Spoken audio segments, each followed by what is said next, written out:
Transfrontalières par nature, les Pyrénées représentent un espace de défis partagés et de coopération ancienne.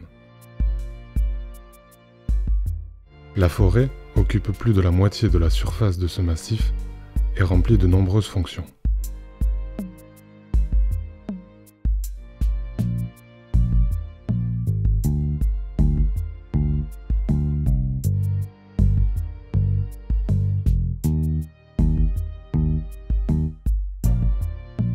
Les changements climatiques peuvent avoir un impact fort sur nos forêts.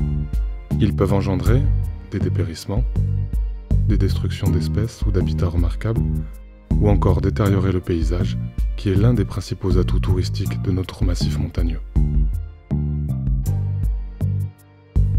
Les forestiers pyrénéens anticipent ces bouleversements et développent des outils communs pour mieux cerner son impact sur nos forêts et pour les aider à s'adapter.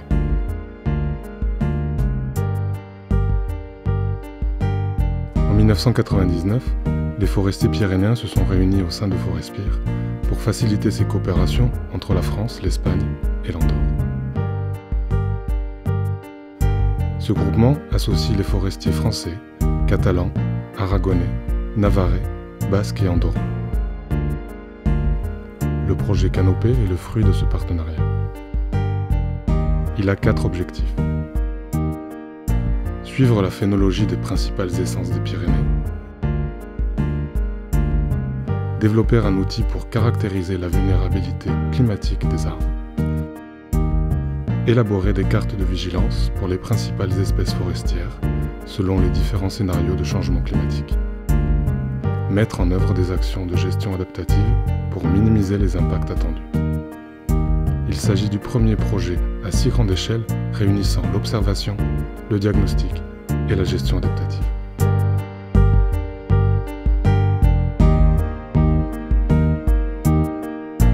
Alors, au moment de l'installation de l'Observatoire pyrénéen des changements climatiques, on s'est posé la question des indicateurs qui nous permettraient en forêt justement de mieux suivre ce changement climatique. Donc on en a identifié 3.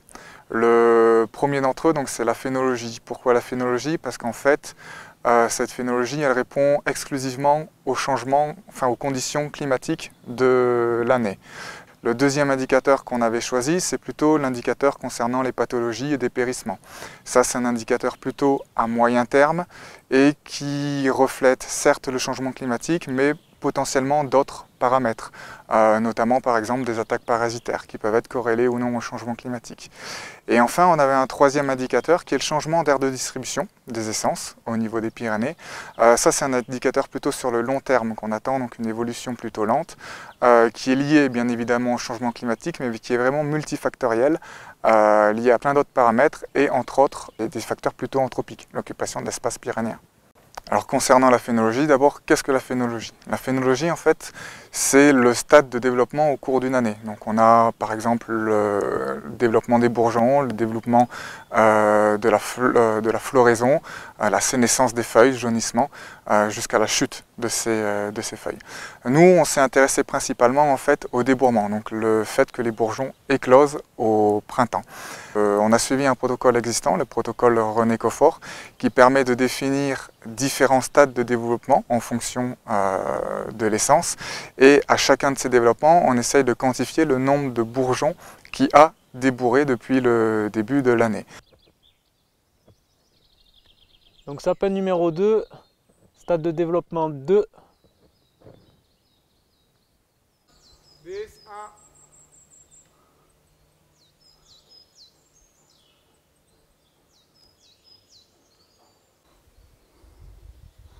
33, 1. Donc pour le chêne numéro 18, on est sur un stade 5-6, pourcentage 90. Ceci nous a conduit à installer en fait au niveau des Pyrénées des placettes complémentaires par exemple au réseau René Coffort, où on en a 7 au niveau pyrénéen. Et du côté français, depuis 2013, on a installé 33 placettes supplémentaires, plus depuis 2017, un certain nombre de placettes supplémentaires du côté espagnol.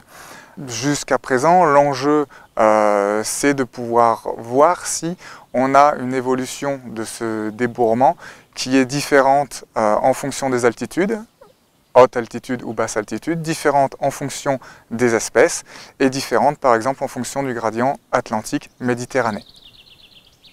Du coup, qu'est-ce qu'on a pu constater jusqu'à présent? Tout d'abord, au niveau des décalages phénologiques. Entre les années très chaudes et très froides, on a constaté qu'il y avait très peu de décalage sur le hêtre, qui débourrait quasiment systématiquement entre le 15 et le 20 avril.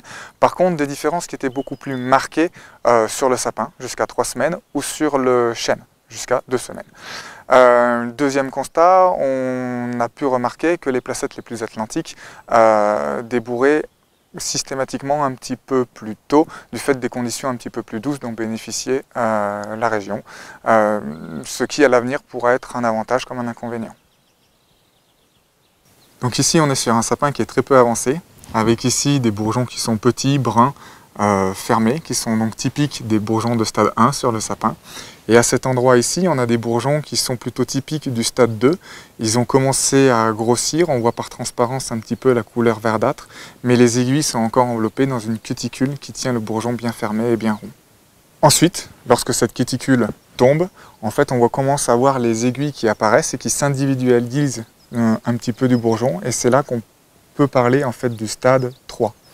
Petit à petit, ce stade 3 va continuer à se développer, les aiguilles à s'étaler de part et d'autre du rameau, et là on aura un bourgeon de stade 4.